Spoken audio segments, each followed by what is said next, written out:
Gunung Talang, Pak Martin, dan sama-sama kita hormati Bapak Ibu Wakil Kepala Sekolah SMA Negeri 1 Gunung Talang, dan seterusnya Bapak-bapak dan Ibu guru yang saya banggakan. Tentang bagaimana penerapan disiplin budaya positif. Nah, sebelum kita memulai acara kita, sebelum kita serahkan acara kita kepada pemateri yang pertama, kita mintakan dulu sedikit arahan dari Bapak Kepala Sekolah. Kepada Bapak Kepala Sekolah, dipersilakan.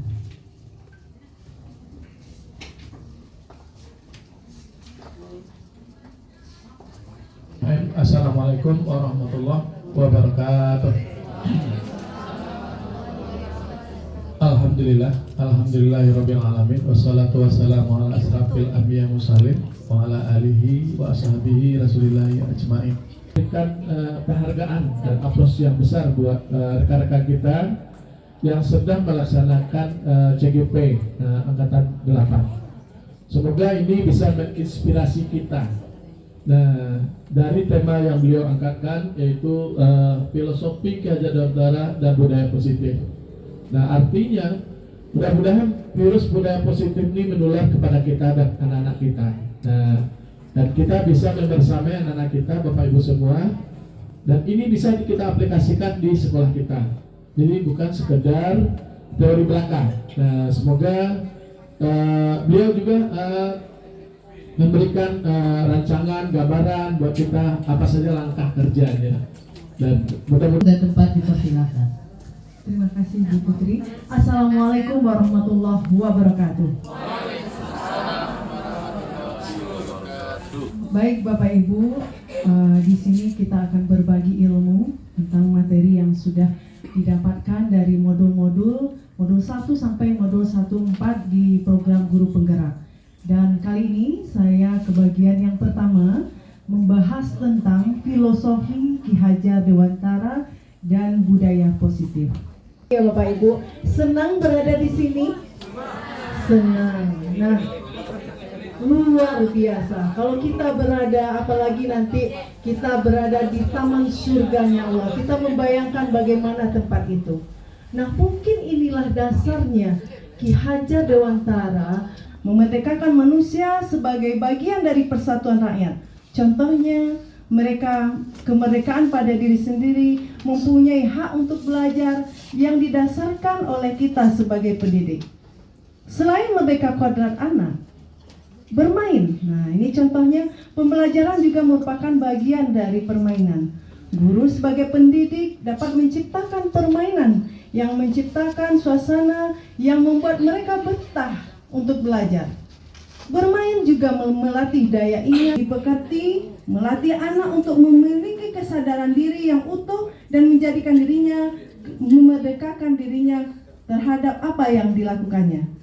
Isi tanaman, memelihara tanaman, memberi pupuk dan air, serta membasmi ulat-ulat yang mengganggu tumbuhnya kembang tanaman petani itu.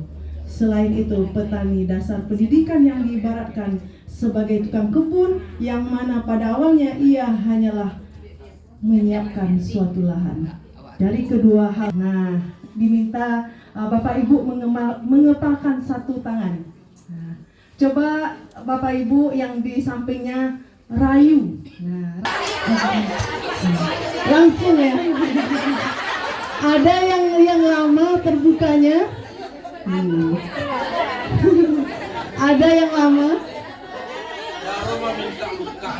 Cara meminta. Apakah teman membuka kebutuhan itu kita itu sama? Kita menganggap kita sama. Padahal kenyataannya realitas kebutuhan kita berbeda. Semua orang melihat hal yang sama. Padahal secara kontrolnya setiap orang memiliki gambaran yang berbeda. Nah, kita mencoba mengubah orang agar berpandangan sama dengan kita. Padahal kenyataannya gimana? Kita berusaha memahami pandangan orang lain tentang dunia. Motivasi perilaku dan 5 kebutuhan dasar manusia. Sebelum kita masuk kepada materi teori motivasi perilaku, kita coba lihat dulu video penerapan bagaimana pemikiran Ki Hajar Dewantara yang telah saya coba lakukan di sekolah ini. Sebenarnya tanpa sadar sebenarnya Bapak Ibu guru hebat di sini, sebenarnya sudah melakukan atau melaksanakan pemikiran Ki Hajar Dewantara dan hal lainnya. Bentuk aksi nyatanya. Yang pertama, melaksanakan proses belajar mengajar yang berpihak pada murid, di mana menggunakan teknologi dalam belajar, mendidik siswa terbiasa berkolaborasi dengan diskusi kelompok dan mengajarkan siswa untuk bisa berkomunikasi. Tidak hanya itu, bentuk pembelajaran yang berpihak pada murid juga bisa membawa siswa belajar kepada dalam laboratorium, melaksanakan proses belajar di alam, dan hal lainnya.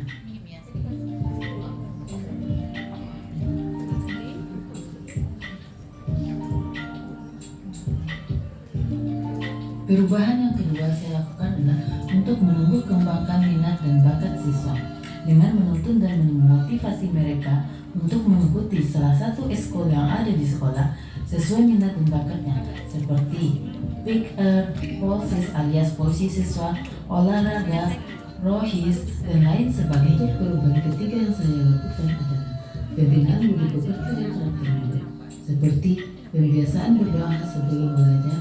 Yang kedua, melakukan pembinaan terhadap siswa secara berkelompok terkait dengan pembentukan karakter mereka. Dan yang ketiga, menjadi pemateri dalam kegiatan forum Anissa. Terus ada juga dari budaya positif untuk mendisiplinkan siswa. Kalau misalnya kita ada posisi mana guru itu ada tadi posisi kontrolnya dan posisi kesadaran dirinya. Nah, maka sebelum kita melihat untuk siswa berbuat itu berarti mereka ada sesuatu dalam dirinya. Kenapa mereka itu berbuat? Nah, maka kita pelajari ada yang namanya teori motivasi perilaku. Nah, kita lihat motivasi perilaku manusia ini bukan menurut saya ya, Ibu ya. Ini bukan menurut saya karena saya bukan ilmuwan ya, gitu. Ini menurut Diana Gosen dalam bukunya Restructuring School Discipline. Nah, menurut Diana ini yang pertama, kenapa siswa berperilaku seperti itu? Misalnya dia ada aturan dia langgar, atau dia ada juga siswa yang kalau di depan ibu misalnya, kalau di depan saya misalnya dia nggak mau pakai slow aja, nggak pakai kacu misalnya, ada seperti itu. Atau di depan ibu yang lain dia rapi, semuanya rapi. Nah, berarti mereka masih menggunakan teori yang pertama untuk menghindari ketidaknyamanan. Jadi kalau seandainya ada siswa kita yang dia misalnya di guru ini dia seperti ini, di guru ini seperti ini, berarti masih rendah motivasi mereka karena baru tingkatan yang pertama untuk menghindari ketidaknyamanan atau hukuman belajar sendiri. Kan ada di kelas tuh misalnya kita temukan, mungkin ada kita temukan siswa seperti ini, dia nggak bisa di matematika, tapi di bahasa dia nomor 1. Maka segala bentuk bahasa, misalnya dia hobi anime Jepang, kan anak-anak sekarang wibu ya Bu ya. Iya, anak sekarang untuk rata-rata wibu, karena saking wibunya dia mau mempelajari bahasa Jepang. Jadi kadang kita sebagai guru nggak bisa bahasa Inggris, nggak bisa bahasa Jepang. Tapi kadang ada anak kita, tanpa kita sadari, mungkin dia di kelas nggak bisa matematika, tanpa kita sadari kadang dia bisa bahasa Jepang, kadang bisa dia bahasa Korea, apalagi sekarang trennya Korea. Nah, ya seperti itu. Berarti kalau seandainya ada ya, iya, ada. Apalagi anak sekarang kadang dia kalau dari jauh dia panggil kita ibu, iya. Iya, kita balas juga ya Bu ya. Berarti kalau seandainya ada anak seperti itu, kita udah dapatkan poin nomor 3 untuk menjadi orang yang mereka inginkan dan menghargai diri sendiri dengan nilai-nilai yang mereka percaya. Jadi itulah 3 teori motivasi perilaku yang menyebabkan seseorang itu melakukan suatu hal. Jadi kita harapkan anak-anak kita nanti dia apakah teori motivasi nomor 3. Kita berharapnya seperti itu. Tidak hanya anak-anak juga, tapi kita sendiri, saya sendiri ya. Gimana kalau kita sebagai mama tadi di depan, berarti untuk kita sendiri dulu. Kita berharap bagaimana semua yang kita lakukan mudah-mudahan kita menggunakan motivasi nomor 3. Karena tingkatan tertingginya adalah nomor 3. Itu motivasi intrinsik. 1 dan 2 masih ekstrinsik. Nah, kita lanjut. Nah, coba Bapak Ibu guru buka HP-nya. Nah, coba buka HP-nya, buka mentimeter.com. Mentimeter.com. Nah, Iya, di Google. Terus tolong masukkan kodenya.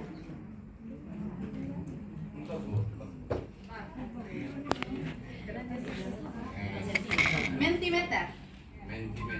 Iya, mentimeter.com. Nanti kan ada halaman terus ada di atas kode. Kode enter kodenya. Karena sebelum saya bukakan apanya, maka belum keluar soalnya. Iya, ada enter kode here. Ini di atasnya ada Ibu ya. Enter kode here. Berarti kita masukkan kodenya di sini. Ibu bukan mentimeter join, cukup kodenya aja Bapak masukkan dulu. Karena saya belum buka ya. Saya belum buka soalnya. 39500627. Enggak. 39 login. Enggak login. Yang di atas. Bapak Ibu tidak perlu login. Kenapa belum bisa masuk? Karena soalnya belum saya buka. Iya. Coba masukkan aja. Iya, Bu. Bapak Ibu dari ketiga motivasi. Enggak join. Enggak join. Enggak. Nah, coba Ibu cek di HP-nya. Sudah keluar soalnya. Sudah. Silakan tolong kita voting. Kita mau melihat. Iya.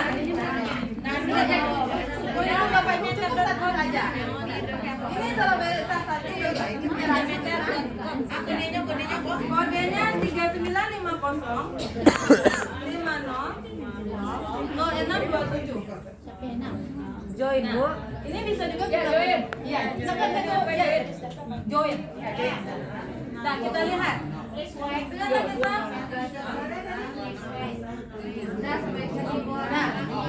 iya, kan tadi soalnya ada 3 jenis motivasi. Kita lihat supaya Bapak Ibu.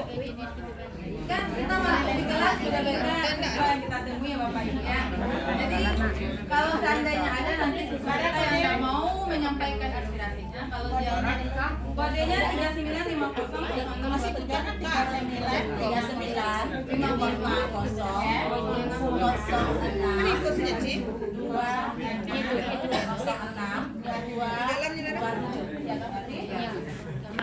ini sudah nampak jaring 50 yang tadi berarti baru ngasih voting 12 orang. Baru 12 orang yang nggak bisa buka-buka aja baru nggak bisa buka. Oh ya, dari sampelnya aja. Berarti alhamdulillah ya Bu ya.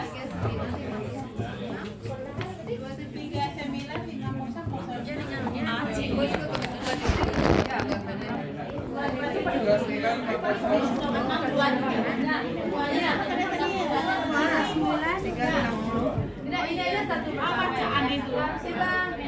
Ibu lain setelah kirim tapi ke Bapak. Ya Bapak kan udah kirim Bu ya. Iya, sudah selesai. Menyegarkan ya.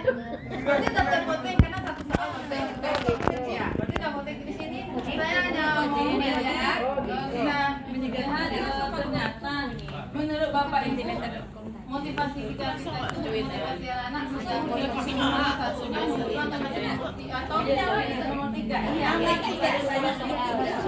aja kita nggak ada kuis-kuisnya. Nah, sebelum saya lanjutkan ke boleh saya minta 3950 yang menjawab kenapa alasannya Bapak Ibu ya Bapak Ibu menyatakan siswa kita siswa yang mendasari perilaku murid-murid kita di sekolah. Kan kita memahami siswa, kita mencoba memahami siswa menurut teori motivasi yang 3 tadi. Menurut Bapak Ibu saat kita masuk ke dalam kelas, kira-kira motivasi siswa kita sudah sampai nomor 3 atau masih nomor 1? Nah, iya menurut versi kita masing-masing. Karena anak-anak dia nggak suka belajar kimia, ternyata sejarah dia hobi. Nah, maka motivasinya bisa nomor 3, kimia motivasinya nomor 1. Jadi bukan motivasi kita ya. Gak apa-apa Bapak Ibu, ini cuma pollingnya aja. Di sini saya mau minta apa ya Bapak Ibu ya? Minta penyampaian atau respon bagi Bapak Ibu yang sudah memilih nomor poin ketiga. Ya, alhamdulillah. Ternyata anak kita semangat belajarnya di sini bukan karena lagi orang tua dan lain-lain. Karena hasil polling terbanyak dari nomor 3. Kita nggak bisa kita bilang nggak ada, mungkin sebagian ya, Bu ya. Tapi kalau dari hasil polling kita bersama di sini sudah alhamdulillah sudah nomor 3 poin anak-anak di kelas dalam belajarnya. Boleh minta apa Bapak Ibu? Boleh angkat tangan menyampaikan kenapa Bapak Ibu memilih nomor 3? Ya boleh, silakan Bu ini. Bu ini tadi memilih nomor? Saya memilih nomor 1. Oh iya, nggak apa-apa. Saya tunggu namanya. Bahwa memang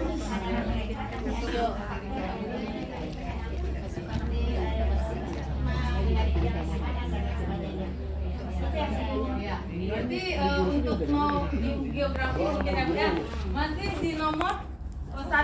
Mungkin saya sendiri juga kemarin masih bukan polling di kimia. spesifiknya kayak geografi banyak saya temukan. Iya Bu ya, tapi ya nggak apa-apa, bagus Bu. Bagi ibu-ibu yang tadi itu masih 9. Iya. Berarti motivasi anak kita kalau secara umum menurut Bu ini di nomor 1. Ya, yang ibu-ibu yang menyatakan di nomor 3 boleh menyampaikan Bapak bisa menyimpulkan. Saya sendiri juga kemarin nomor 1 juga. Kan ini bebas, yang ini bebas, kita semua bebas berpendapat. Saya sebenarnya pengamatan kita masing-masing di kelas masing-masing. Nah, boleh minta pendapatnya ibu-ibu yang nomor 3? Iya. Yang 20 orang boleh bertanggung jawab. Oh ya, Bu Yul boleh. Ya boleh lah, karena di sini mungkin untuk anak IPA 1 mungkin ya. Ya paling tidak mungkin untuk menghargai diri sendiri dan nilai-nilainya mereka yang percaya diri. Iya. Mungkin itu untuk anak kelas IPA. Iya. Iya. Saya IPA 1. Di nomor 3. Kita dengarkan juga pendapat Pak Didi yang memilih nomor 2. Nah, Pak Doni, Pak Didi. Kalau kenapa alasan kita memilih nomor 2 mungkin dasar kembali melihat dari lokal yang kita masuki. Dan saya memang dijanjikan untuk masuk UPS dan rata-rata UPS itu watak berpikirnya itu mendapatkan sebuah imbalan dan hadiah. Maka itu yang saya ambil. Oh iya. Itu udah ditahu. Iya, betul. Ini cuma kita berarti itu seandainya kita mendapatkan posisi 3, alhamdulillah kita pertahankan. Jadi kalau kita masih menemukan siswa kita di posisi nomor 1 dan nomor 2, maka itu PR bagi kita semua ya Bapak Ibu ya. PR bagi kita semua bagaimana caranya agar siswa kita bisa kepindah posisi nomor 3. Nah, kita lihat slide berikutnya.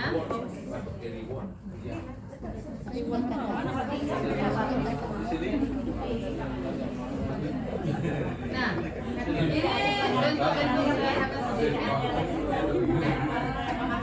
sebelum kita masuk kepada tahap berikutnya yaitu tentang kebutuhan manusia, kita lihat tadi. Tadi kan ada namanya hukuman. Sekarang kita beda antara hukuman konsekuensi kita samakan aja. Nah, dari 3 teori motivasi ya tadi bisa juga kita kelompokkan. Yang pertama itu kalau seandainya masih motivasi nomor 1, berarti dia hukuman. Yang kedua, identitas sukses itu maksudnya identitas gagal, identitas sukses sama-sama kita lihat ya Bapak Ibu ya. Kalau seandainya masih banyak di hukuman kita melaksanakan di sekolah ini hal-hal yang berkaitan dengan hukuman, berarti agak termasuk kita kepada identitas yang gagal. Nah, tapi kalau seandainya kita sudah mulai kepada konsekuensi dan restitusi, nanti restitusi yang akan disampaikan oleh rakyat saya berikutnya, baru kita sudah sukses menjalankan yang namanya merdeka belajar kepada siswa. Nah, ya, iya, Udah nomor 3 tadi itu. Pembagian identitas ini, apakah identitas gagal atau identitas sukses ini, ini apakah berdasarkan penelitian atau yang dilakukan oleh Ki Hajar Dewantara atau oleh Diana Gosen sendiri? Diana Gosen. Ya. Jadi kalau di sini kita melihat karena teori restitusi itu dikemukakan oleh Diana Gosen sendiri. Nah, yang kalau Bapak Dewantara dia cuma menyampaikan tentang ini. Nah, jadi ini saya cuma lihatkan aja, cukup kita berefleksi ya Bapak Ibu ya. Kita berefleksi kepada diri kita sendiri, kita sudah masuk poin yang nomor berapa? Apakah kita masih menjalankan hukuman di dalam kelas atau dalam disiplin siswa, atau kita sudah masuk level sedikit lebih tinggi ya, sedikit lebih tinggi ke level konsekuensi, atau kita sudah mewujudkan merdeka belajar kepada siswa dengan menggunakan metode restitusi. Nah, ini aja Bapak Ibu masih membacanya atau silakan. Jadi kalau seandainya ada ya Bapak Ibu yang bilang, Beko kalau seandainya ada nih, berarti itu ya Bapak Ibu ya, identitas yang negatif, awas kalau dilakukan lagi ya, nanti awas kamu. Kalau awaknya nampak, nah kalau seperti itu ya Bapak Ibu ya. Kalau seandainya kalau kita sudah menyatakan, apakah ini hal yang sesungguhnya ingin kamu lakukan? Coba kita perlahan-lahan kita bertransformasi, perlahan-lahan ya. Dan transformasi kita semuanya Pak ya. Ya, kalau yang sudah bertransformasi, berarti kita cukup pertahankan aja. Berarti kalau belum, berarti kita bertransformasi bersama-sama untuk mewujudkan merdeka belajar pada siswa. Nah, ini ada sedikit pertanyaan, coba Bapak Ibu jawab, tapi save dulu pertanyaannya dalam pikiran Bapak Ibu ya. Coba dulu, yang pertama mencatat 100 kali, apakah itu hukuman atau konsekuensi? Terus, tadi mengelilingi lapangan basket 2 kali karena selama hadir sekolah. Bapak Bapak Ibu coba jawab dulu, tahan jawabannya di kepala, nanti kita lihat apakah jawaban itu benar atau salah. Diminta untuk push up 15 kali karena tidak menggunakan masker ke sekolah. Terus ada juga menggantikan kertas tugas teman yang telah dicoret, berjemur di lapangan basket pukul 12 siang karena mengobrol dengan teman saat belajar.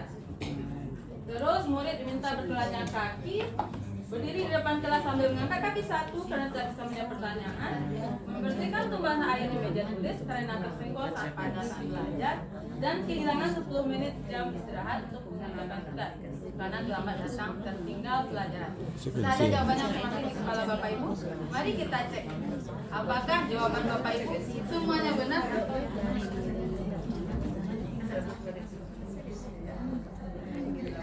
coba kita lihat. Nah, ini ada Bapak Ibu yang betul semua atau ada yang beberapa salah, boleh nyampaikan pendapatnya menurut saya gini Bu. Mari kita sama-sama lihat. Apakah kita ada yang beda kita jawabannya Bapak Ibu? Boleh sampaikan kira-kira ini konsekuensi, ini hukuman, ini konsekuensi, ini hukuman.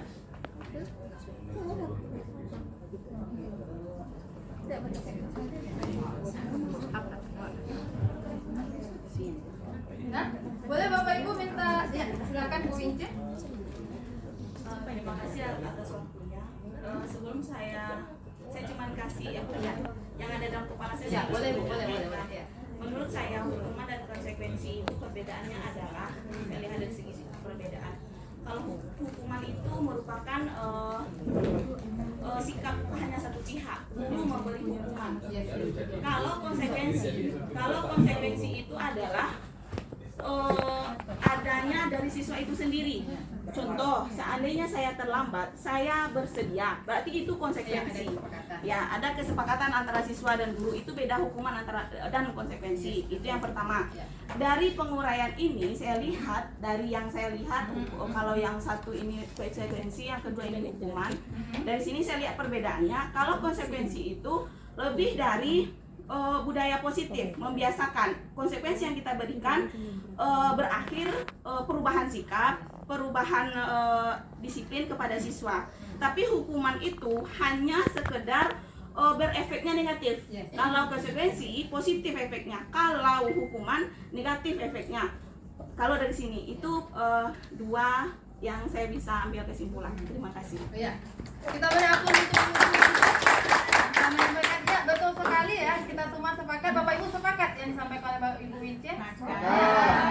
Bahwa konsekuensi berarti kita sudah sepakat dari awal. Kalau hukuman, makanya jangka pendek ya Bu ya. Karena kalau hukuman berarti bisa jadi dari kita sendiri. Tapi kalau masih tahap konsekuensi, kemarin tadi kita sudah belajar itu masih tingkat yang netral ya Bu ya. Belum positifnya lagi. Nah, bagaimana nanti menerapkan positifnya akan dijelaskan oleh rekan saya berikutnya. Nah, kita lanjut. Berarti alhamdulillah di sini semuanya sepakat. Jawabannya sudah benar semuanya Bapak Ibu. Nggak ada yang berbeda. Nggak ada. Berarti kita lanjutkan poin berikutnya. Nah, kita masuk 5 kebutuhan dasar manusia. Silakan buka mentimeternya lagi Bapak Ibu. Iya, mentimeter yang tadi. Kita mau silakan Bapak Ibu kemukakan dengan satu kata.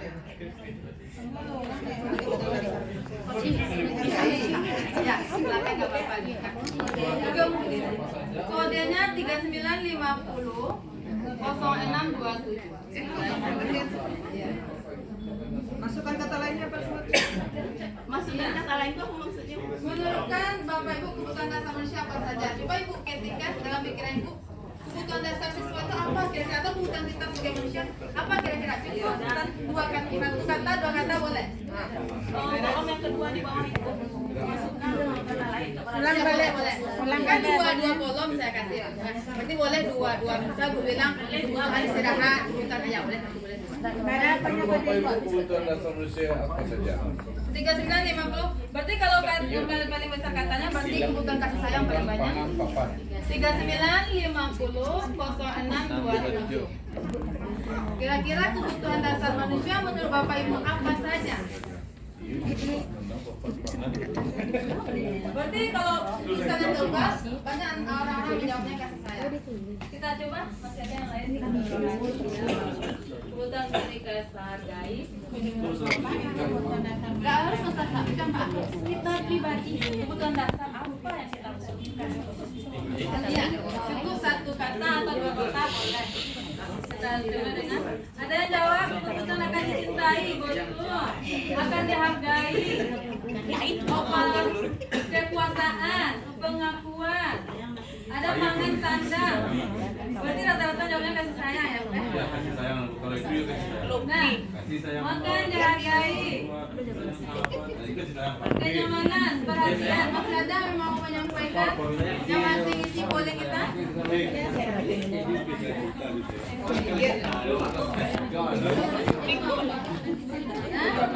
Kita Bapak Ibu, kita pasti yang jadi oksigen. Berarti bisa kita ambil ya Bu ya. Rata-rata menjawab kebutuhan dasar. Ini kita ada lagi menurut si konsen tadi ya. Dia konsen tadi. Kan menurut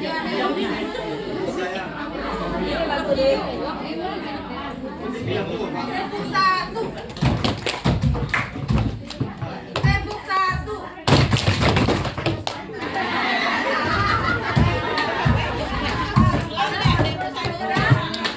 Berarti kita di sini jawabnya rata-rata kebutuhan akan kasih sayang ya Bapak Ibu. Ya. Mari kita lihat menurut kebutuhan gosen tadi apa saja kebutuhan dasar manusia. Apakah kebutuhan yang Bapak Ibu isi itu termasuk atau tidak? Mari kita lihat. Ini kasih sayang.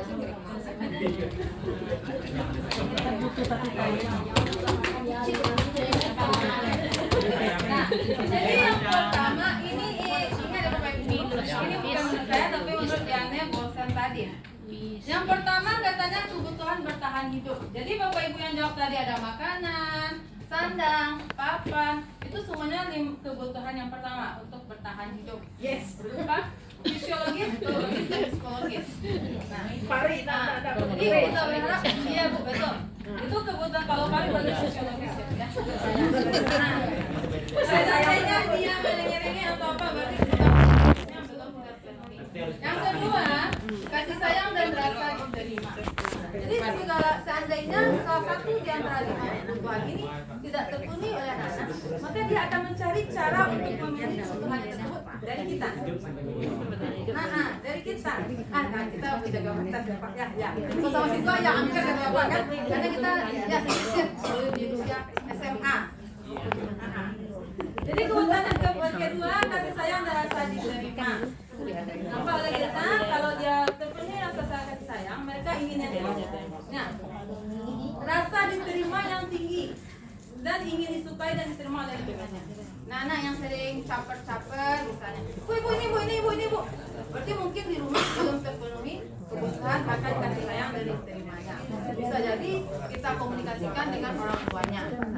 Seandainya masih ada anak yang misal kan kita usianya udah secara remaja Bapak Ibu ya, sampai masuk fase dewasa. Seandainya masih ada anak yang merengek-rengek belum bisa menyelesaikan suatu permasalahan kan? Berarti kemungkinan kebutuhan akan kasih sayang dan akan diterimanya belum terpenuhi di rumah. Jadi dia minta dari kita. Kita coba komunikasikan dengan orang tuanya kalau bisa untuk kita komunikasikan. Yang ketiga, ini dia.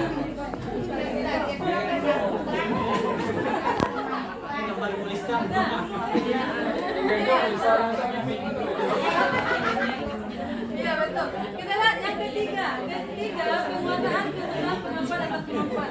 Nah ini yang ketiga ini biasanya anak-anak yang kalau seandainya dia pintar secara akademik, berarti dia bisa mengerti teman-teman. Tapi kalau seandainya dia tidak bisa secara akademik, jadi cara dia menguasai teman-temannya agar dia biar merasa diakui oleh teman-temannya di kelas, maka iya dengan perilaku dia merasa paling kuat. Nah, gitu. Berarti kalau seandainya dia itu dia mau melihatkan saya loh berkuasa di sini. Itu penguasaan kebutuhan Itulah sedang diambil. atas kemampuan. Terus yang keempat, nah ini dia kebebasan. Kebutuhan akan pilihan. Jadi kita bisa juga dalam proses pembelajaran kita kasih beberapa pilihan-pilihan ke siswa kita sebelum kita misalnya ini kerjakan. Nah, bisa jadi mana tahu kita kasih pilihan. Kita maunya misalnya kita mau kasih tugas, mana tahu bisa seperti itu ya. Kita ngasih tugas misalnya kita maunya mereka mengerjakan 5. Kita kasih aja agak 7 atau 8. Jadi mereka bisa nego gak Bu? Kalau seandainya bisa dinego, target kita tercapai, mereka merasa diterima bahwa mereka kita kasih pilihan. Bisa seperti itu.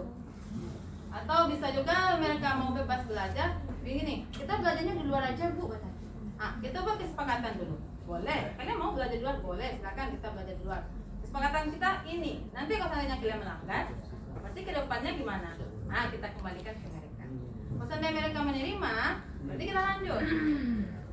Kan kita berarti udah mulai masuk pada konsekuensinya. Terus yang terakhir, nah ini dia, kebutuhan akan kesenangan. Kebutuhan untuk merasa senang. Coba kita lihat. Ini ada, sebelum saya tutup, ini ada satu kasus. Sebutkan kebutuhan apa yang sedang dipenuhi oleh seorang anak ini. Coba kita lihat dulu, karena pertanyaannya saya buat dalam Mentimeter tadi, Bapak Ibu ya. Coba tolong dibuka kembali Mentimeternya. Nah, di sini kita seorang anak kelas 3 SD. Ini kasusnya kelas 3 SD, gitu ya. Begitu tiba di rumah, sepulang dari sekolah, menangis dan mengadu pada ibunya bahwa dia benci pada Ibu Rani, ibunya. Rani. Tidak pandai bahasa Inggris. Apa Iwan? Coba kita lihat dulu Mentimeternya tadi. Oh, kodenya tinggal naik aja tadi sebenarnya apa? Sebenarnya tinggal kita naik aja tadi. Lo nih, kena panik tangannya, lo mau nih. Mangang di tadi sini. Ini karena kita menggunakan Mentimeter gratis. Lo panik tangan ala tangga tangan. Tapi kalau kita nggak menggunakan gratis, kita bisa linkkan langsung ke PPT kita. Ada pakai Tinggal kita klik PPT kita ada langsung. Nah, Ya ini kasusnya, tapi ibu guru bilang aku tidak boleh bersenandung sewaktu mengerjakan tugas. Katanya kelas harus tenang dan tidak ada suara. Kan nggak suruh. Nah, menurut Bapak Ibu itu kebutuhan apa yang ingin dia penuhi? Kalau seandainya dia jawabannya seperti itu. Jawab Baru satu orang yang jawabnya, baru 2 orang.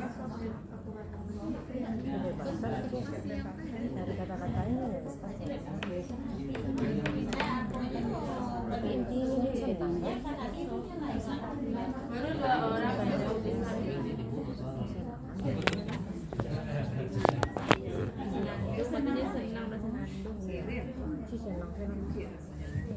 Baru ngasih respon 13. Baru 13 yang ngasih respon. jawabannya kesenangan.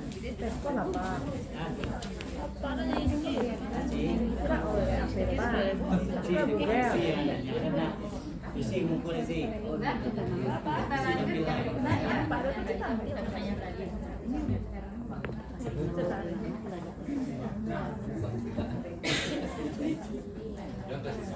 Gubernur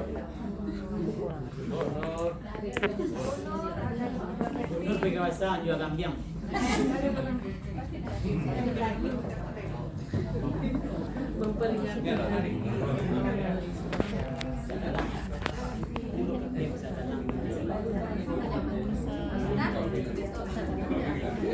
Nah, kita lihat berarti ada beberapa orang yang Bapak Ibu jawabnya salah.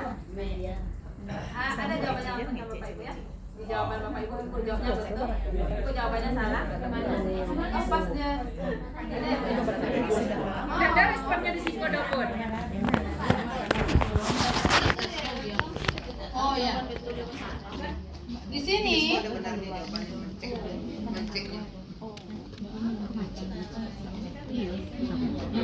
di sini ya tabelnya saja. Di sini dari hasil polling Bapak Ibu yang terlihat. Iya. Itu nomor 2. Iya betul. Iya.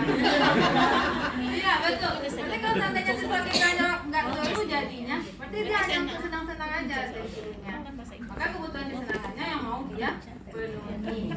Nah, yang belum terpenuhi. Kita lihat yang berikutnya. Kalau seandainya jawabannya siswa,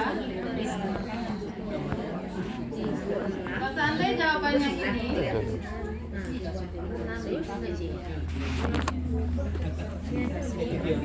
Itulah biar dia yang dirawat sebentar. Kalau seandainya jawabannya ini, pertanyaan saya jawabannya ini, kira-kira kebutuhan apa?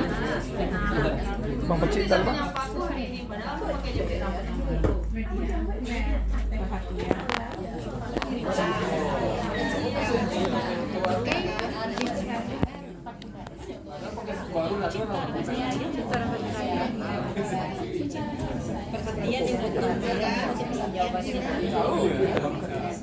Kopi lain.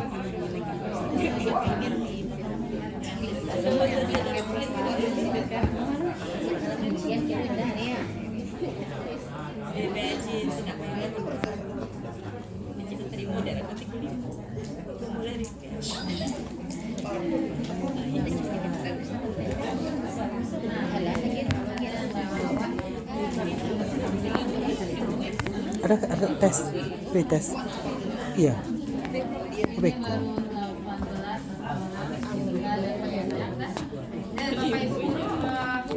Betul yang disampaikan kalau seandainya dia Bapak Ibu guru, betul yang disampaikan kalau seandainya dia bilang padahal aku pakai jepit rambut baru, berarti kebutuhan akan kasih sayang. Kita ada juga jawab yang kesenangan yang bukan. Berarti dia mau mendapatkan cinta dan kasih sayang dari kita.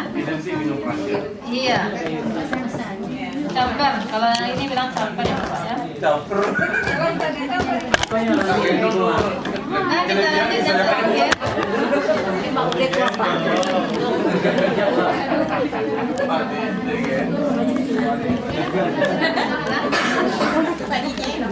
Nah, ini yang terakhir aja. Kalau seandainya ini, aku coba gambarku di terapi, malah itu tunjukin ke teman-teman di depan kelas. Dia merasa gimana? Kira-kira kebutuhan apa yang ingin dia penuhi?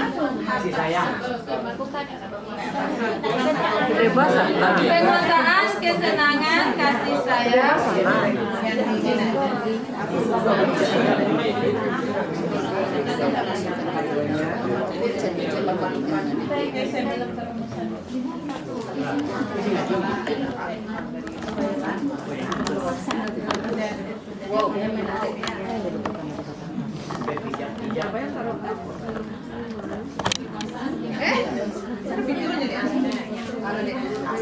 Kira-kira yang mana nih? Yang betul. Kalau seandainya berimbang kita pendapat dari masyarakat lain. Dia mau Bawa dari sini, Pak. Beda tipis. Kira-kira aku sama gambar tuh dalam game malah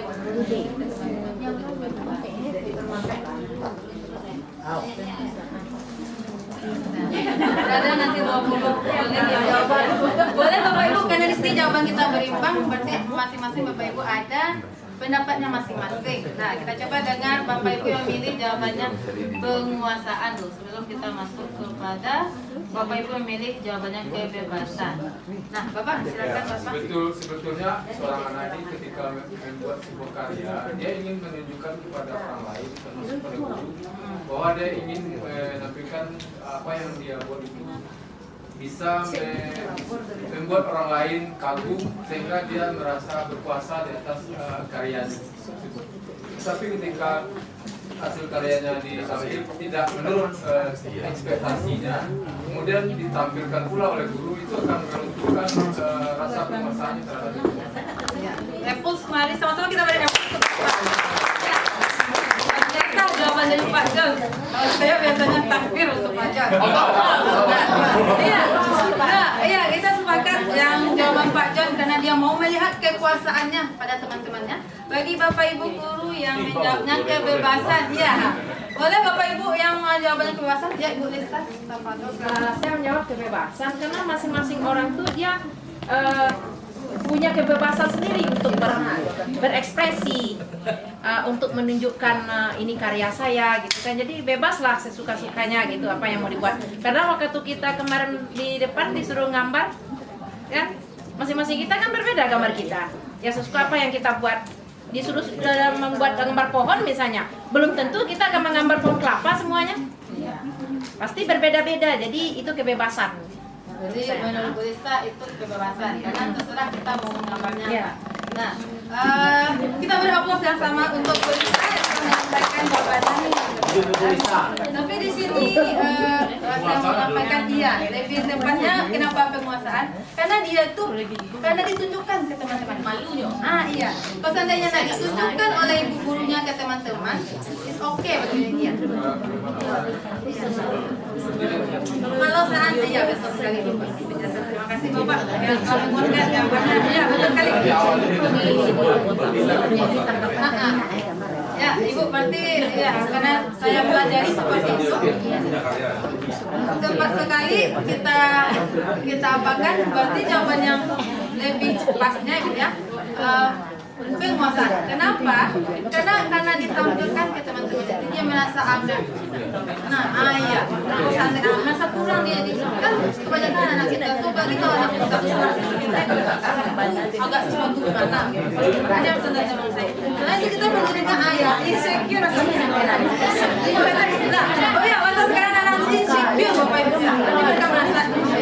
Nah, adalah aplaus untuk kita semua. Paham sekali tentang konsep kebutuhan siswa, tentang teori motivasi siswa. Selanjutnya tentang posisi kontrol kita sebagai guru dan bagaimana menyelesaikannya, bagaimana posisi kontrol yang sebaiknya akan disampaikan oleh rekan saya Ibu Sri Deskasari. Kepada Ibu Sri Deskasari.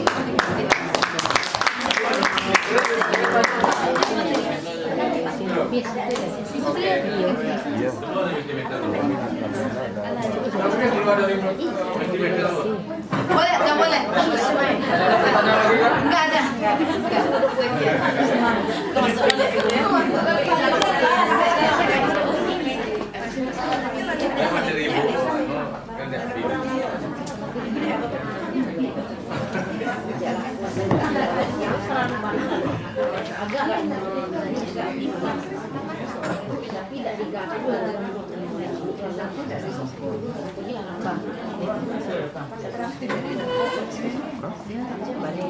Oh iya, boleh. Ya.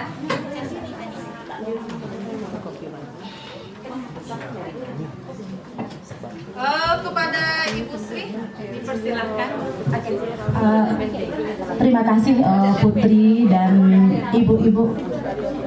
Iya, ibu-ibu dan bapak-bapak yang luar biasa. Tepuk tangan untuk kita semua.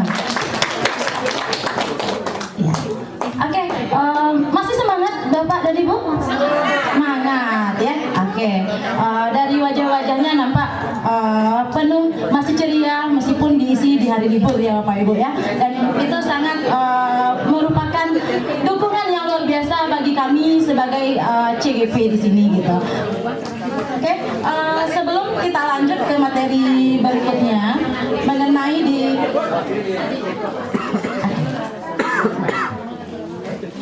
Oke, nah kita ice breaking dulu kata Bu Malti. Nah, yang dipimpin oleh Bu Malti. Silakan Bu Malti. Baik, kita ulang lagi tepuknya Bapak Ibu. Tepuk satu, tepuk tak, tepuk satu, tepuk dua, tak tum tak, tepuk satu, tepuk dua, satu, dua, satu, dua, dua, dua, dua, dua. Hebat, mantap. Terima kasih Bapak Ibu. Terima kasih Bu Malti yang luar biasa ya. Oke, salam penghormatan saya titipkan kepada pemateri sebelumnya. Nah, untuk mencairkan suasana, kebiasaan positif kan nggak apa-apa, kita adaptasi ya Bu ya, kita tiru itu kebiasaan dari Ibu Rita gitu ya. Nah, ya pantun kita dulu sedikit ya. Nah, ayam Kentucky dibumbui, ya, oke. Ditaruh atas meja bambu, bukan niat hati menggurui. Nah, mari belajar makin maju. Nasi terletak di atas meja, mari dimakan selagi pagi. Mari bergerak kita bersama, kalau bukan sekarang kapan lagi. Terakhir ya. Berarak jua paika parak, tiba di parak di pandakian. Ikulah moto guru penggerak, tergerak, bergerak dan menggerakkan.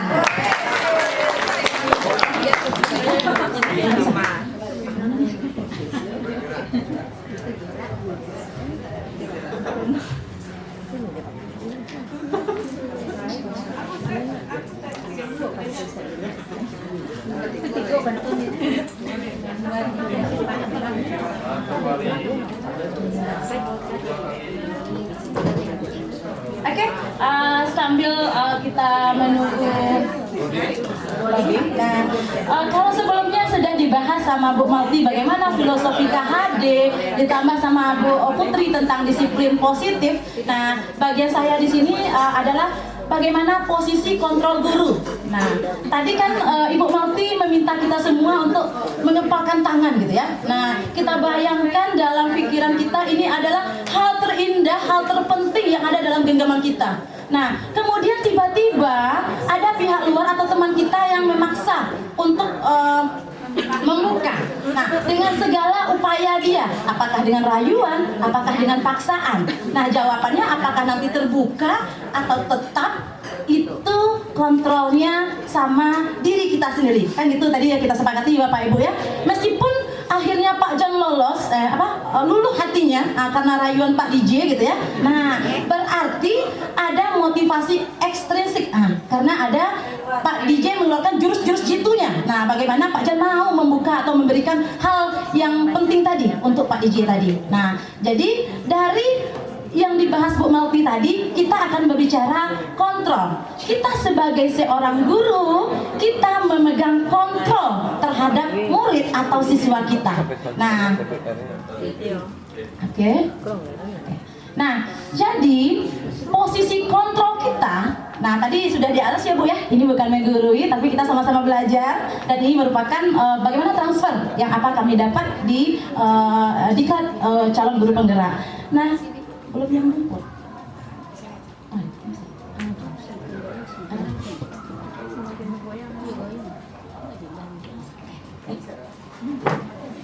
Nah, ini masih teori Diane Gosen yang kita pakai ya. Nah, posisi kita sebagai pendidik, penuntun dan pengajar itu ada 5 tingkatannya, Bapak Ibu. Nah, di manakah posisi kita? Nanti kita sama-sama dulu evaluasi kita. Sekali lagi ini bukan menggurui, ini hanya teori gitu ya. Nah, yang pertama itu posisi guru atau posisi kontrol guru itu kata Gosen adalah sebagai penghukum. Tingkatan lebih lanjutnya itu si pembuat rasa bersalah. Level lagi ke atasnya itu sebagai teman. Yang di atas lagi sebagai pengontrol atau pemantau. Yang tertinggi itu adalah tingkatan sebagai manajer. Nah, apa tindakan kita yang mencerminkan 5 bentuk kontrol kita kepada anak-anak kita? Kita lihat. Yang pertama, penghukum. Ketika seorang anak atau seorang murid ataupun anak kita di rumah melakukan kesalahan, bagaimana kita menggambarkan diri kita sebagai penghukum? Kita hanya memarahi, mengkritik, menyakiti, atau melakukan tindakan fisik. Ih, mada gitu kan. Nah, itu kita penghukum. Nah, gitu kan. Nah, pembuat rasa bersalah, mendiamkan, menceramahi, membuat rasa bersalah. Kamu nak, kenapa sih nggak mau belajar? Kenapa sih nggak mau membuat tugas ibu? Nah, kalau kalian berkeliaran terus keluar masuk, nanti Pak Martin marah loh sama ibu. Nah, jadi tindakan itu seakan-akan minta dikasih oleh anak. Nah, anak merasa bersalah, jadi bukan belajar itu bukan untuk dia, tapi dia merasa bersalah kalau nggak mengerjakan, kasihan pada kitanya. Nah, jadi itu merasa bersalah tadi tindakan. Yang ketiga, guru sebagai teman. Nah, hai bro, hai sis gitu ya. Ada yang panggil uni gitu ya.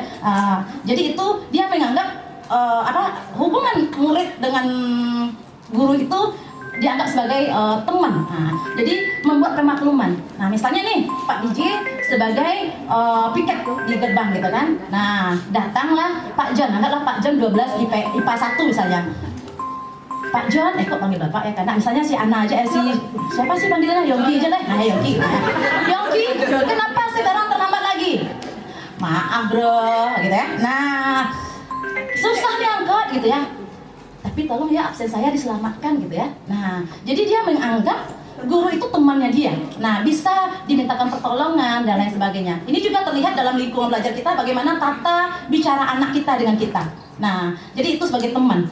Kemudian guru sebagai pengontrol, dia memantau, mencatat. Nah, Pak DJ ini sebagai piket lagi. Terlambatlah ya si Bani. Nah, Pak Bani terlambat, anggap Bani sebagai murid di sini.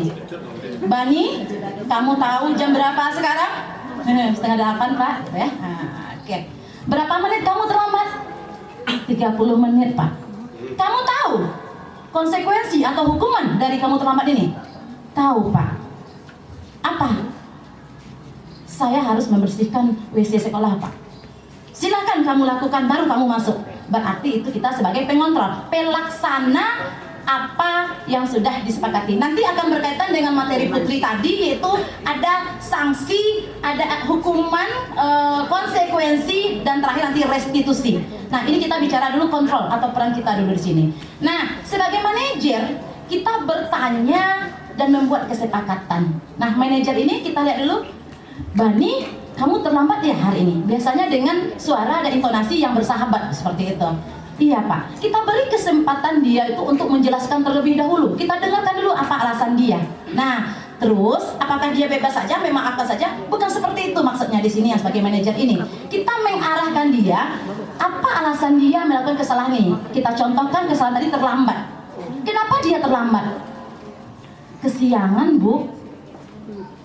Memangnya di rumah tidak ada orang tua ataupun setidaknya alarm gitu? Tidak Bu, Ibu paginya pergi ke pasar, tidak ada yang membangunkan saya. Reinkarnasi ya. Oke, terus kita kalau seperti itu kira-kira kalau menurut Bani gimana ya supaya Bani besok tidak terlambat lagi? Dia mikir kan? Gimana ya Bu, ya Bapak tidak ada, Ibu juga sering sibuk di rumah gitu ya. Mungkin alarm, saya punya HP Bu, besok saya pakai alarm Bu. Oke. Selain alarm, kira-kira mengeluarkan apa lagi Bani? Saya pengennya ibu saya Bu, tapi saya takut ngomongnya sama ibu saya Bu, karena beliau sibuk. Kita sebagai ini, gimana kalau ibu yang memfasilitasi Bani? Ibu yang nelpon, ibu yang bicara sama ibu Bani. Nah, nanti untuk nanti pagi, ibu Bani yang membangunkan Bani, tambah lagi alarm. Nah, kira-kira seperti itu bisa nggak? Bisa Bu, bisa. kata anaknya kan. Berarti kita memfasilitasi anak untuk memecahkan masalah dari kesalahan yang dia buat tadi gitu. Bukan kita dari kita sendiri. Nah, seperti itu. Nah, kita lihat yang di bawah ada perkataan. Nah, ini sama sudah tadi ya. Kita lihat berikutnya akibat. Nah, apa dampak dari sebagai penghukum, sebagai buat merasa bersalah, sebagai teman, sebagai pemantau, dan tertinggi adalah sebagai manajer. Kita lihat yang pertama sebagai penghukum. Murid tidak peduli dengan gurunya atau tugas sekolahnya. Ya udah, kalau mang dihukum bersihin WC, ya udah hari itu selesai gitu. Jadi jangka pendek, Bu. Dia tidak mikirkan. Kan banyak juga terulang gitu ya, Bu ya. Hari ini dia belajar sejarah, dia cabut misalnya. Ketika saya menghukum, menceramahi, bla bla bla bla bla bla. Nah, kamu ini keluar saja. Dia keenakan kalau saya suruh keluar, Bu. Besok ini Bapak mantap ini belajar sama Bu Sri. Kalau terlambat bisa keluar. Ini yang saya suka gitu. Nah, jadi dia akan melakukan perulangan kembali. Nah, yang kedua sebagai membuat merasa bersalah. Murid merasa sebagai bodoh atau nakal. Nah, karena kamu ini gimana sih? Ibu sudah sering menasihati kamu. Susah Ibu, lelah Ibu gitu.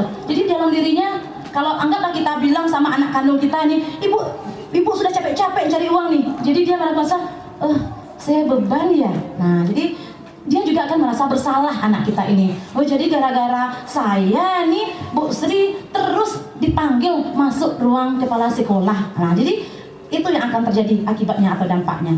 Kita lihat ketika sebagai teman. Nah, merasa guru adalah teman yang biasa memaklumi kesalahannya. Jadi mereka merasa akan terlindungi, akan Bu Melty ya, akan tersamarkanlah kesalahan-kesalahan mereka ini, sehingga berbuat salah itu adalah halal seperti itu jadinya gitu ya. Nah, biasa. Nah, karena ada pelindung di baliknya seperti itu. Yang keempat itu adalah kontrol kita sebagai pemantau. Nah, murid mempertanyakan konsekuensi dari perbuatannya. Ya Pak, ya Pak, salah Pak. Jadi aku Pak, konsekuensi aku Pak. Oke, membersihkan WC tadi ceritanya. Dibersihkan tapi cuma jangka pendek itu aja, Bu. Dia hanya tidak dari internal dia gitu, tidak dari dalam diri dia. Hanya ketika saat itu aja dia akan menyadari kesalahannya, tapi bukan untuk jangka panjangnya seperti itu. Nah, kemudian pola perilaku yang melanggar, yang berulang sebagai bentuk perlawanan.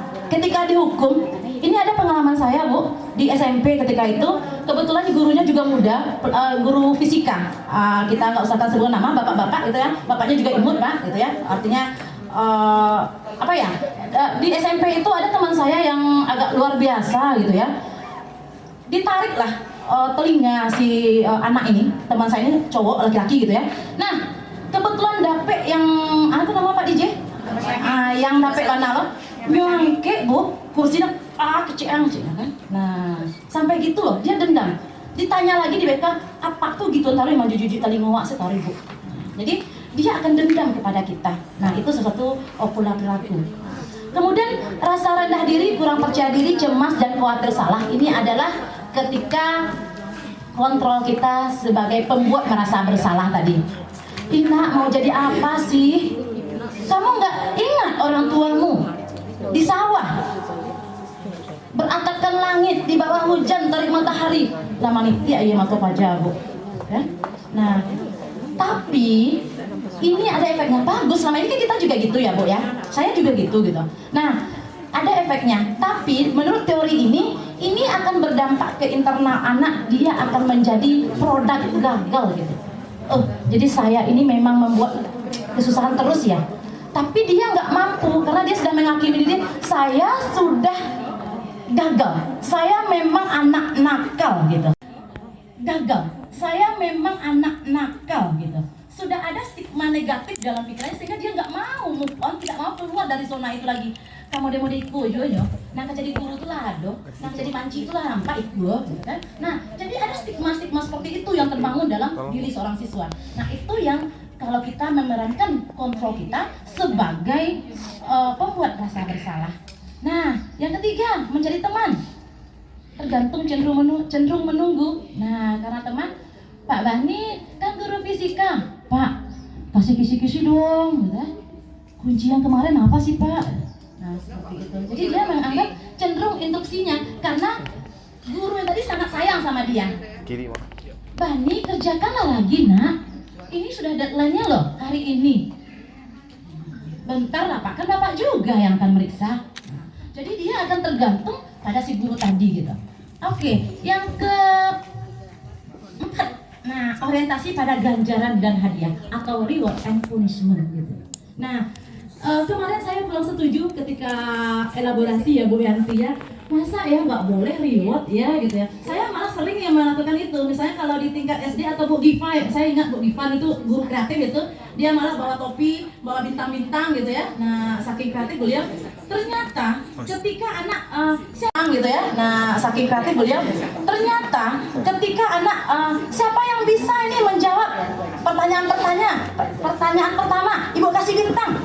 Nah ternyata itu kalau menurut Diani itu kurang bagus Bu. Nah karena dia akan tergantung dengan hadiah tadi, bukan untuk selanjutnya. Wih, jadi gimana nih saya dapat bintang? Nah, bagaimana nih saya dapat nilai 100? Kalau kemarin saya bilang ini kayak anak IPS, bukan kita menghakimi IPS ya. Kalian hitung-hitungan seperti kata Pak John tadi ya. Nah, siapa yang bisa Ibu kasih nilai 100? Nah, kan artinya karena dimotivasi, ada imbalan di balik itu gitu. Nah, jadi itu yang akan terjadi kalau kita memposisikan diri kita sebagai manajer. Dan kalau mereka salah, hukuman yang menanti seperti kita bilang tadi. Namun, ketika kita memposisikan diri sebagai manajer tingkatan paling tinggi tadi, dia akan menanamkan disiplin dari dalam diri dia, bukan didisiplinkan oleh orang lain, tapi dia sudah menanamkan dari dirinya tadi, yaitu tadi disiplin positif juga dibacakan oleh teman saya tadi gitu. Jadi kalau memang saya membuat tugas-tugas dari guru, ini tujuannya adalah bagaimana memupuk pemahaman saya tentang materi yang diajarkan oleh guru tersebut. Nah, seperti itu. Jadi memang keinginan dia sendiri. Nah, yang terakhir itu adalah motivasi yang berkembang. Kita lihat di tahap awal sebagai penghukum itu motivasi ekstrinsik. Misalnya kita contohkan tadi, kamu kalau tidak membuat tugas ini, Adi gitu ya, kamu akan Ibu suruh berjemur di bawah bendera, misalnya seperti itu. Berarti dia hanya takut, atau bahasa Putri tadi keluar dari kenyamanan gitu ya Bu Putri ya, hanya takut menghindari dari ketidaknyamanan. Itu untuk hukuman tadi kalau kita memposisikan diri kita sebagai pendidik, sebagai penghukum. Jadi karya dari awak saya Bu. Nah, apa? Nah, jadi motivasi ekstrinsik dari luar.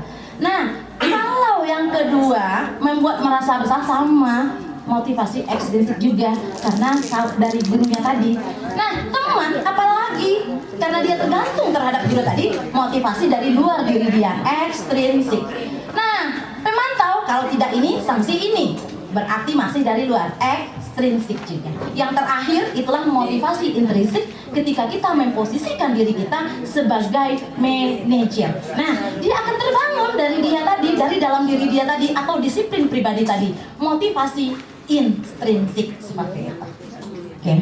Nah, materi berikutnya nanti kita sekalian diskusi ya Bu Onoti dan Bu Putri. Nah, itu ada keyakinan kelas. Nah, kemarin ketika kita briefing ada namanya komitmen gitu ya. Nah, saya mendengar juga apa sih komitmen bla bla bla bla gitu ya. Nah, mungkin kalau untuk dalam kelas, kalau untuk dengan anak-anak kita, tepatnya bahasa kita pakai adalah keyakinan kelas.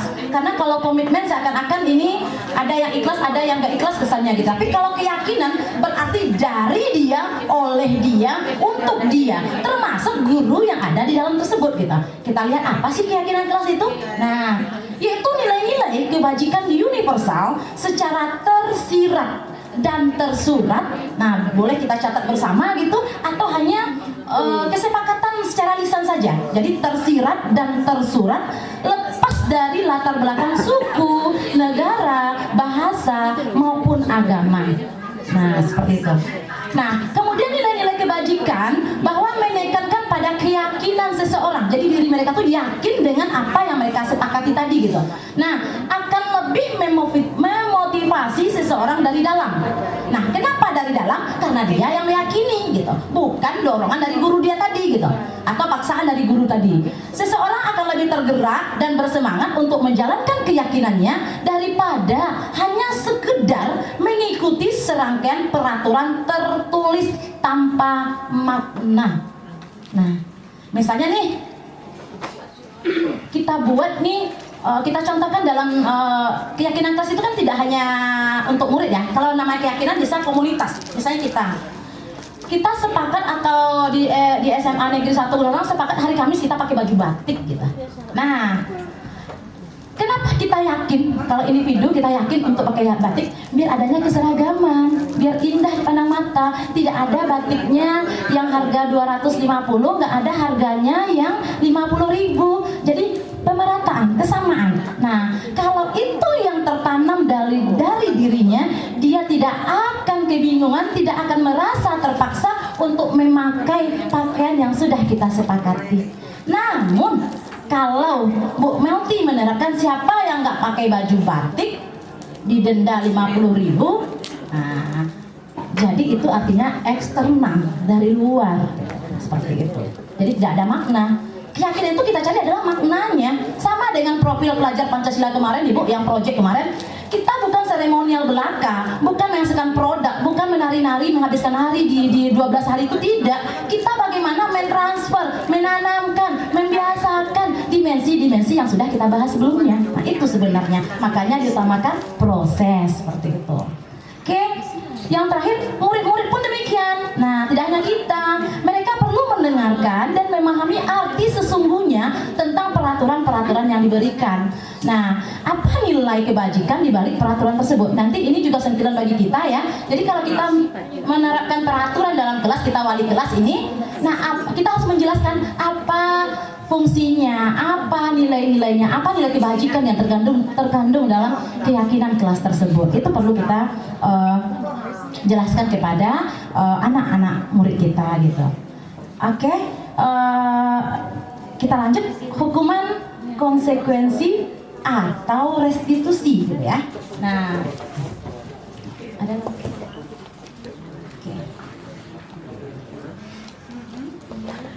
Nah, oke.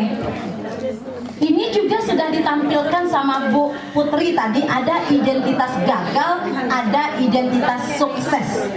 Kalau dari 5 kontrol, peran kontrol guru tadi kita simpulkan ada 3 produk nanti yang dihasilkan. Yang pertama, kalau kita sebagai penghukum, belakangannya pasti hukuman. Kalau kita sebagai pemantau, itu produknya adalah konsekuensi. Kalau kita sebagai manajer, itu produknya adalah restitusi seperti itu. Nah, jadi ini yang dibahas sama Bu Putri tadi ya. Nah, kalau hukuman, dia akan menanamkan identitas gagal, karena dalam stigma atau pikiran kita yang bersalah itu adalah gagal. Sedangkan dalam kurikulum merdeka itu, Bu, atau dalam restitusi, semua manusia itu tidak sempurna, sah-sah saja salah. Kalau berlanjut itu artinya kesalahannya disengaja. Itu yang perlu dibenahi. Nah, jadi kalau kita sebagai penghukum, itu stigmanya adalah identitas gagal. Nah, kamu ini perokok, bukan perokok, kamu ini nakal, pemberontak, nah, seperti itu ya. Jadi ini ya. Kemudian konsekuensi dan restitusi, di mana posisi kita sebagai pemantau dan manajer ini akan menghasilkan identitas sukses. Kenapa? Karena dari kesalahan itu kita memberi kesempatan kepada anak untuk memperbaiki kesalahan tersebut, gitu. Sehingga tidak ada namanya anak yang mada, anak yang bodoh, anak yang gagal. Karena kita memberikan kesempatan. Mungkin ada pertanyaan nanti kawan-kawan, saya yakin nih, kalau mau restitusi, taruh aja ceritanya, ada langkah kita nanti. Itu namanya langkah segitiga restitusi namanya nanti. Oke, flashback ke ini lagi, ke PDF tadi. Nah, tadi saya berbicara restitusi, konsekuensi, hukuman. secara bahasa alamiah bahasa kita sehari-hari, saya makanya dengan bahasa yang kita mudah pengerti aja. Kalau saya memahami seperti ini, Bu. Kalau hukuman itu biasanya sanksi yang diberikan oleh guru kepada anak itu tidak tertulis dan tidak terencana. Tapi apa yang diingat oleh dan apa yang diinginkan oleh guru tersebut. Ketika si A tidur-tiduran di belakang, tidak mendengarkan Ibu Sri mengajar sejarah di depan, Ibu Srinya merah mukanya, kamu yang di belakang ke depan, gitu kan? Terus silahkan keluar. Berarti adakah aturan tertulis seperti itu? Kan nggak ada. Adakah keyakinan kelas? Tidak ada. Artinya tergantung mood dan emosi guru ketika itu. Itu hukuman, tidak tertulis. Nah, apa bedanya dengan konsekuensi? Konsekuensi ini ada aturan tertulis. Misalnya di sekolah kita, anak yang tidak pakaian lengkap ketika upacara bendera, dia harus bersedia diposisikan dalam barisan terpisah dari teman-temannya. Itu adalah sanksi. Mau tidak mau, dia harus mengikutinya karena sudah ada terpampang, sudah disosialisasikan, dan bahkan kalau sekolah kita ada masuk dalam KOSP kita, ada peraturan untuk murid, peraturan untuk guru, dan lain sebagainya. Nah, itu adalah konsekuensi. Jadi tinggal melaksanakan saja. Kalau hukuman tidak terencana. Kalau menurut saya itu guru seperti diktator ya, ayang takkan adil takseh. Nah, seperti itu. Secara tiba-tiba. Nah, beda dengan restitusi. Apa itu? Nah, proses untuk menciptakan kondisi bagi murid untuk memperbaiki kesalahan mereka sehingga bisa kembali lagi pada kelompok atau komunitasnya dengan karakter yang lebih kuat. Kita tidak menghakimi dia, kamu gagal. Nah, tapi kita apa ya? Setelah kita masukkan, kalau saya menganalisisnya seperti kita masukkan ke dalam bengkel, kamu masuk lagi loh. Nah, sama status kamu dengan kawan-kawan kamu. Kamu tidak akan dibully loh. Kamu tidak dianggap sebagai pembuat onar, tukang ebo dan lain sebagainya.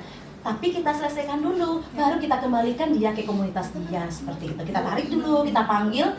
Mungkin ini lebih paham Bu BK ya, karena kami juga baru mempelajari dan praktek sedikit. Jadi kalau kurang benar nanti kita sama-sama. Karena dari awal saya bilang saya tidak tidak menggurui ya Pak John ya. Nah, seperti itu. Nah, gimana sih langkah kita untuk melakukan restitusi? Karena dari hukuman, konsekuensi, dan restitusi bisa kita analisis, yang tertinggi dan terbaik itu adalah restitusi. Karena saya yakin, seyakin-yakinnya tidak ada seorang ibu atau seorang bapak yang menginginkan anaknya menjadi produk gagal. Setuju kan Bapak Ibu? Setuju. Kita nggak akan buang-buang waktu satu semester ini dengan tujuan meninggalkan atau apa ya, akan menghakiminya. Kamu udahlah, nggak usah belajar, malah kamu ditujunya jadi timun bungkek gitu. Saya rasa dari Nawa itu kita dari yang paling dalam tidak ada seorang guru untuk menjadikan anaknya jelek gitu, menjadikan anaknya gagal. Kalau bisa masuk 36 dalam kelas, kita 12 juga sukses ke 36-nya, kan gitu. Sukses dalam artian itu berbeda-beda, karena sukses itu bukan eksak saja. Ada dia yang ahli silat sampai dia ke nasional, dia juga sukses meskipun matematikanya bengkok gitu ya. Atau ketika belajar fisika dia dapat 5, tapi jangan salah, ketika menganalisis sejarah dia itu kesayangan Bu Sri. Nah, seperti itu ya. Nah, jadi itu mungkin analisis ilustrasinya seperti itu. Nah, dari sini kenapa dikatakan segitiga restitusi? Nah, kita mengembalikan tadi ya Bu, restitusi adalah mengembalikan anak ke komunitasnya dengan status yang lebih baik. Ada 3 langkah, maka dikatakan dia segitiga restitusi tadi. Apa aja? Yang pertama, menstabilkan identitas. Nah, yang kedua, validasi tindakan yang salah. Dan yang ketiga, menanyakan keyakinan. Ini bisa terlihat dengan praktek nantinya. Nah, langkah pertama, menstabilkan identitas. Apa peran kita atau tindakan kita sebagai seorang guru? Anggaplah si A nanti salah, kita panggil dia, tentu tidak di depan teman-temannya. Nah, kalau orang BK itu pasti paham ya. Nah, kami juga meniru gaya bekerja BK. Kita panggil dan kalau sebaiknya tidak di depan guru-guru. Nah, biar anak juga merasa tidak terhakimi. Jadi kalau masalahnya dengan kita, ya udah kita selesaikan dengan kita gitu. Nggak usah merembes. Kalau rembes nanti Bu Melty juga ikutan. Padahal masalah sama saya. Bu Melty, oh yo, tambah Bu Putri, yo. Sehingga anak seakan-akan terhakimi, terpojok, tersangka, terdakwa gitu. Karena kemarin kita bilang kita bukanlah lembaga penghakiman, kata Bapak Muswarto, maaf Pak ya, Muswarto itu yang tersimpan sama saya, Pak Muswarto. Kita bukanlah lembaga pengadilan atau penghakiman seperti itu. Nah, jadi apa langkah pertama kita di menstabilkan identitas? Nah, kita bawa dia dulu untuk nyaman berbicara dengan kita dulu. Nah, kita tanya dulu. Nah, benar nih nak, apa sih yang kamu lakukan tadi? Dia cerita udah ngalir, ketika udah nyaman dia ngalir dulu. Nah, kita tidak langsung menyalahkan Bu. Iya Bu, saya tadi ketika istirahat tadi saya manjat pagar Bu. Kenapa manjat pagar? Karena Bu Melty melarang untuk ke kantin Bu. Jadi saya terpaksa untuk, karena saking laparnya saya keluar Bu dengan secara ilegal manjat pagar. Nah, kita nggak langsung menghakimi. Oh itu anti yo merang Bu Melty-nya. Aduh sih, bla bla bla bla bla bla. Sehingga anak gue kucun nyalinya Bu dak niyo cerita le dong. Tapi cerita tanggapan awak. Oh gitu. Andi, kalau melakukan kesalahan itu hal yang wajar. Semua manusia itu pernah melakukan kesalahan. Bahkan Ibu juga melakukan kesalahan.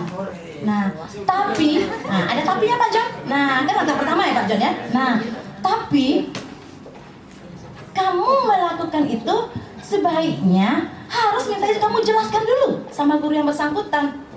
Kalau memang urgent raso-rasonya si Andi katepar kapinsan karena tidak makan loh, mungkin seorang guru tidak akan membiarkan. Mungkin ada win-win solusi kata Pak John tadi. Itu contoh ya Bu ya, contoh saja. Saya kurang bisa mencarikan drama ini ya. Nah, tapi mungkin itu pendeknya aja gitu ya. Nah, kemudian kita intinya adalah di menstabilkan identitas itu adalah kita memberikan kepercayaan anak, bukan dia satu-satunya yang salah, bukan dia yang satu-satunya yang pernah melakukan kesalahan gitu. Nah, jadi itu dulu kita memberikan apa dulu ya? Ya, menstabilkan identitasnya. Dia tidak marah bolo kawan. Kenapa teman saya di SMP tadi malah nyangkeknya kursi untuk melawan gurunya? Karena si guru langsung melo talingo kawan tadi, sehingga merah bala dia gitu ya. Nah, langkah kedua itu adalah validasi tindakan yang salah. Nah, nanti ada contoh kasus saya lihat kan. Kamu tentu punya alasan dong mengapa melakukan itu. Mengalirlah cerita ini. Nah, kenapa kamu melakukan hal itu? Dia cerita. Nah, dari yang tadi kita lanjut yang ketiga, menanyakan keyakinan. Kalau kamu bertindak seperti itu, kita kan sebelumnya sudah buat keyakinan kelas ya nak ya. Nah, kalau bisa kita lihat kan keyakinan kelas yang kita bikin bersama-sama dan kita sepakati bersama. Kira-kira yang mana ya yang belum tercapai sama Ananda? Ini poin 1, poin 2. Oh gitu. Kenapa? Ya karena saya gini tadi Bu. Oke, saya menghargai kejujuran kamu Adi. Nah, Ibu tidak mencari di sini kamu yang salah atau teman kamu tadi yang salah kalau dia berantem dua pihak gitu ya. Tapi Ibu menginginkan kamu bisa mencari solusi dari permasalahan kamu ini. Nah, kamu ada ide nggak? Kamu ada solusi nggak? Bagaimana ini menyelesaikan ini?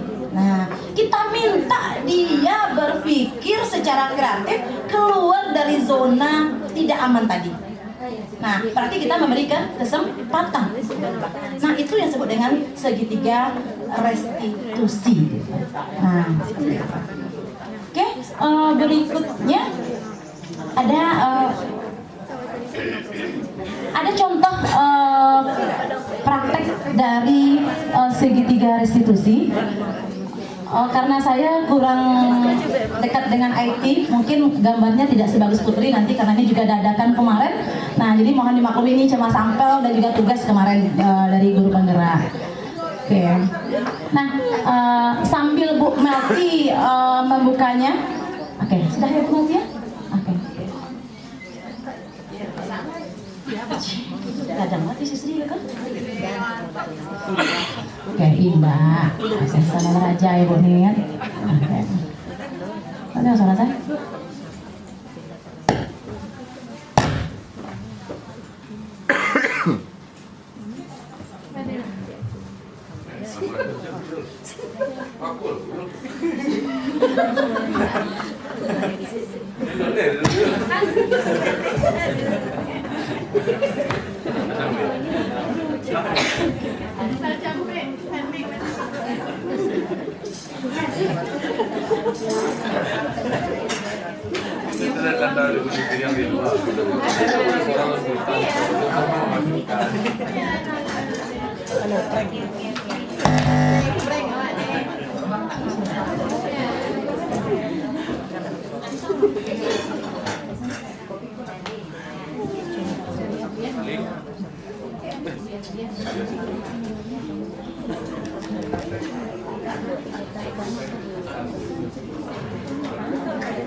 Di luar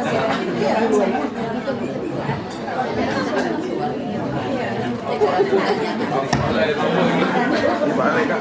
Di luar kendali Kok di luar kendali? Jadi kalau bisa Itu harus seneng materi lagi.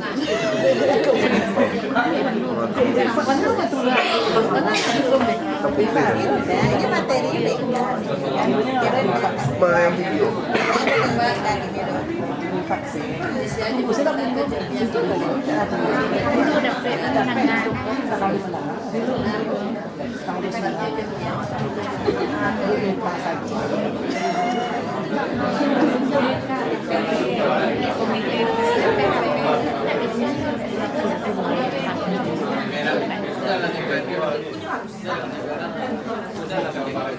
Itu Bani harus ada di Bani planning. Kalau ke ini kan di kalau post-trans kan ternyata kan ada IBK, ternyata ada multiplikan. Berarti kan nggak perlu dipakai.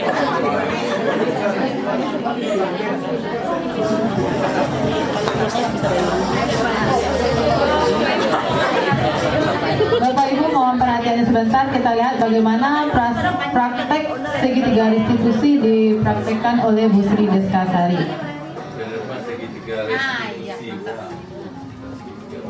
Versi teori Sigosen tadi.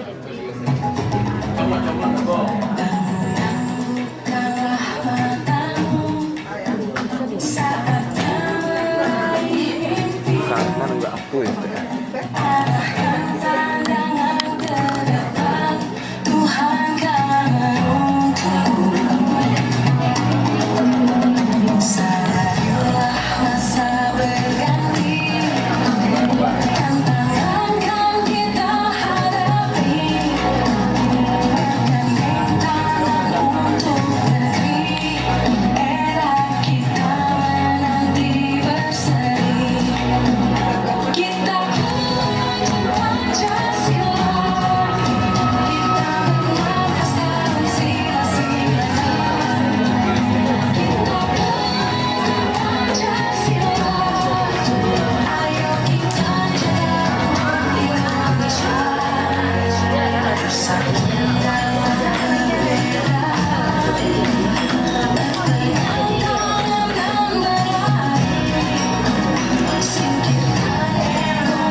Nah, jadi ini contoh kasus.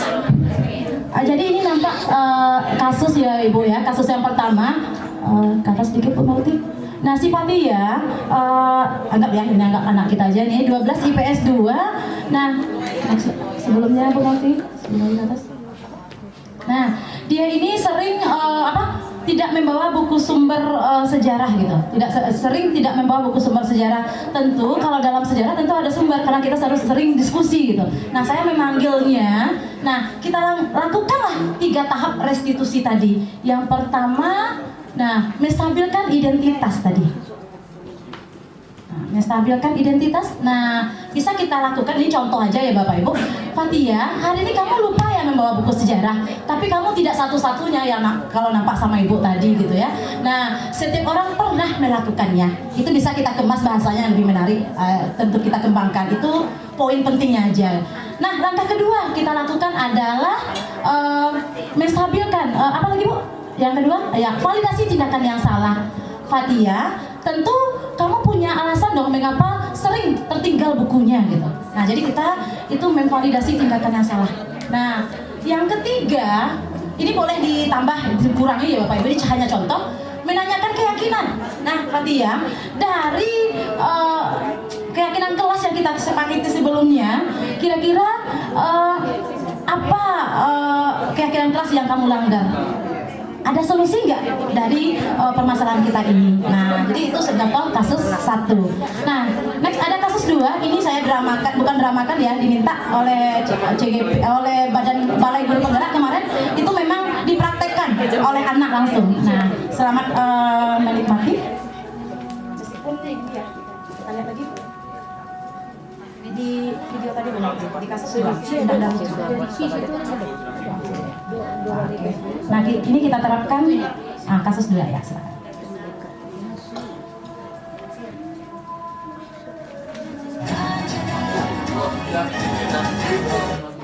Minta jawaban.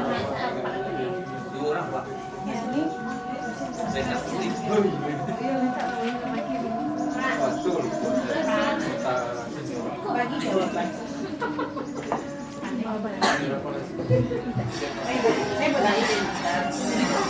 Itu jawab bersama saya. Pandai baca. Ya, demi kebaikan kita bersama. dalam kajian. Ya, nah ada suara bersuara.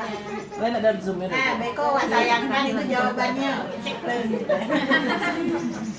Aduh, ya bener. Bagus ya nih. Iya,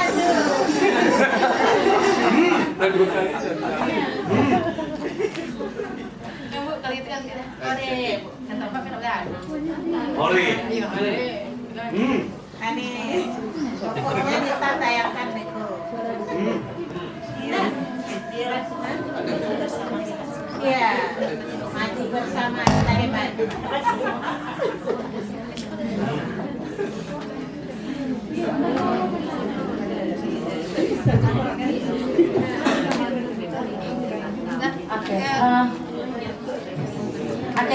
Dari sini mungkin karena kesalahan teknis ya Bu ya, kita maklumi dan juga kita terhukum waktu ini karena mengingat mau isoma juga.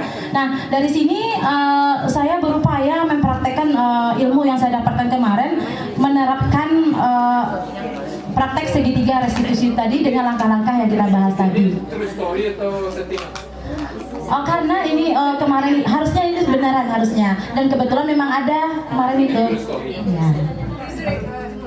Ya simulasinya gitu ya, simulasinya untuk ini pernah kejadian tapi diulang atau tidaklah ya, kemarin ada laginya. Oke, mungkin itu sedikit tentang bagaimana itu hukuman, bagaimana itu konsekuensi, dan bagaimana itu restitusi. Terima kasih, kami kembalikan kepada moderator. Kita boleh siap bersama untuk Gusti Deskasari. Luar biasa penyampaiannya. Sebelum kita tutup, mungkin ada sesi diskusi. Mana tahu Bapak Ibu guru ada yang mau menanyakan atau menambahkan, kami persilakan. Kupas aja Ibu-ibu, Bapak-bapak. Ada lagi pertanyaan? Iya.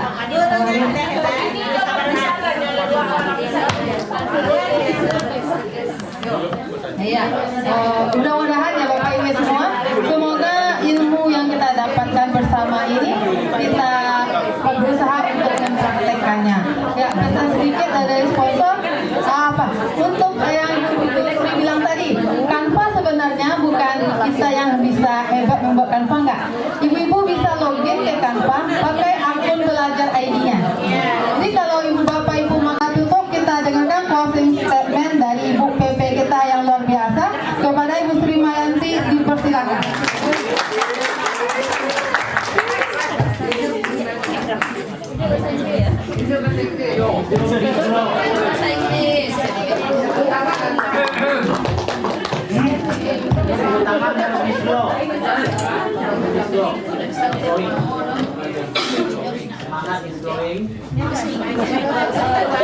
Assalamualaikum warahmatullahi wabarakatuh. Maaf Bu Ita, kalau kita pakai bahasa Inggris, kita using English, all of the participants will understand that I am talking about what.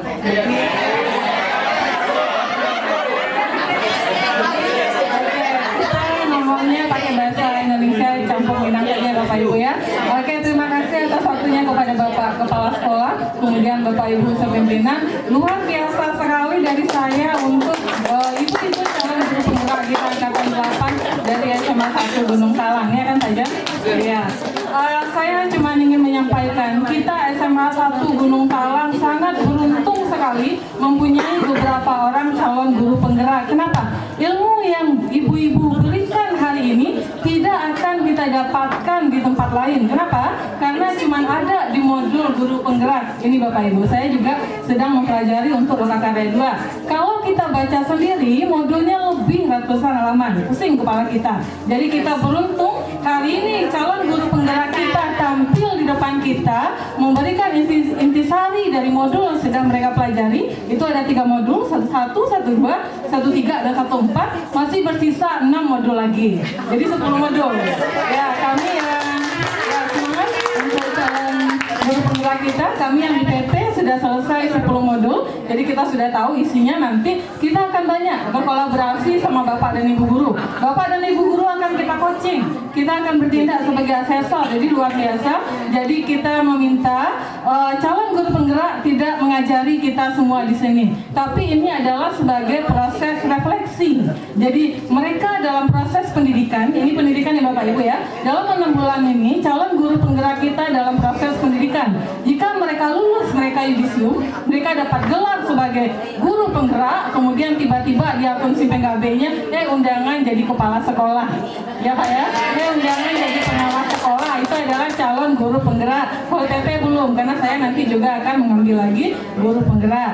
Jadi kita menghimbau Bapak Ibu yang masih di bawah 50, 49 juga masih bisa ikut Bapak Ibu. Kita beruntung, ilmunya luar biasa. Itu tidak didapatkan dari modul di mana saja, cuman ada di modul guru penggerak, ya kan Pak Bani ya. Jadi silakan kita sama-sama belajar, kita ambil ilmunya dari guru penggerak kita yang ada di sini, calon guru penggerak. Jadi kita tidak mengajari, tapi ini adalah refleksi untuk perubahan pola pendidikan di masa depan. Itu saja, terima kasih. Silakan aplaus kita kembali untuk calon guru penggerak kita.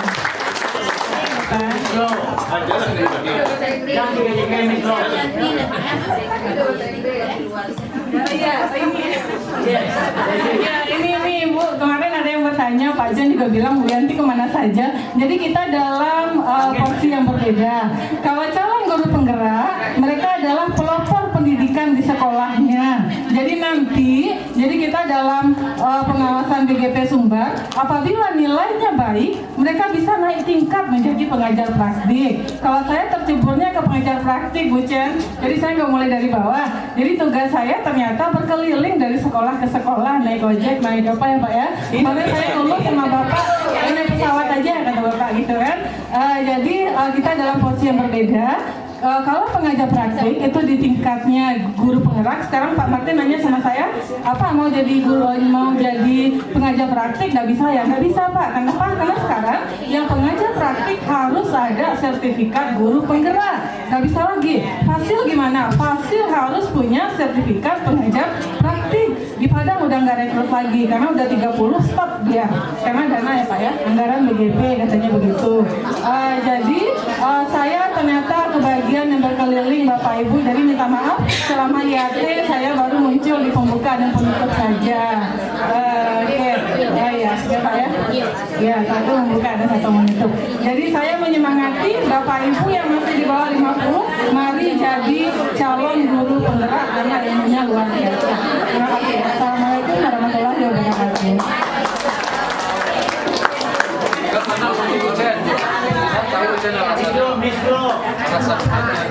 Sekian Bapak Ibu rangkaian acara penyampaian budaya positifnya dari kami calon guru penggerak.